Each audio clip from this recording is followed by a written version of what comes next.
आज सुबह जब मैं इज़किल उसका 37वां अध्याय पढ़ने लगा और जहाँ पर वैली ऑफ डेड बोन्स के बारे में हम देखते हैं, सो 2 विचार मेरे मन के अंदर बहुत ही ज़्यादा उसको पढ़ने के बाद में आने लगे। और सबसे पहला विचार ये आने लगा कि जब वहाँ पे डेड बोन्स की बात किया जाता है, उसमें कोई स्ट्रक्चर वहाँ दिखाई नहीं देता, कोई लाइफ दिखाई नहीं देती, कोई उम्मीद दिखाई नहीं देती है। और उसके ऊपर परमेश्वर अपने दास को कहता है कि जा करके उस पे तू प्रोफेसी कर। और तब परमेश्वर कहता है मैं अपने आत्मा को समाऊंगा, और फिर वहां पर एक बड़ी सेना खड़ी हो जाती है। सो आज की इस सुबह में इस बात को आपसे कहना चाहता हूं कि कई बार हम भी अपने जीवन की ऐसी परिस्थितियों में होते हैं, या किसी सेवकाई का क्षेत्र हो सकता है, या हमारे व्यक्तिगत जीवन की बात हो सकती है, कोई बीमारी हो सकता है, कोई रोग हो सकता है, परिवार में किसी सदस्यों का प्रभु से दूर होना हो सकता है, कोई भी ऐसी निराशा की बात हो सकती है जहां पर हमें ऐसा लगता है हमने सब कुछ ट्राई करके देख लिया लेकिन कुछ भी हो नहीं रहा।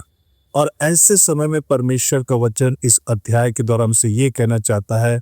कि हमारी आशा टूटेगी नहीं यदि हम परमेश्वर पे अपने भरोसे को रखेंगे। और दूसरी बहुत ही महत्वपूर्ण जिसको जल्दी से मैं कहना चाहता हूँ वो ये है कि जब परमेश्वर ने इस बात को इजरायलियों को इस बात को कहा कि वो उनको फिर 70 साल की गुलामी के बाद ला करके फिर से स्टैब्लिश कर देंगे और उसी जगह पर फिर से बसा देंगे, तो वहाँ बात ये नहीं कि उनको वापस बसा देंगे, उनके जीवन में सब अच्छा हो जाएगा, बल्कि जो सबसे बड़ी बात इजरायलियों को जाननी वो ये है कि वो अपने परमेश्वर को जानने पाएंगी। और ये आज परमेश्वर हमसे इस बात को कहता है, अपनी किसी भी निराशा में आशा को खोए मत। परमेश्वर किसी भी परिस्थिति में आशा को उत्पन्न कर सकता है, सब कुछ सही कर सकता है, लेकिन सब कुछ सही होने में जो एकमात्र सही, अच्छा और भला परमेश्वर उसको अपने जीवन में न भूले। May God bless you.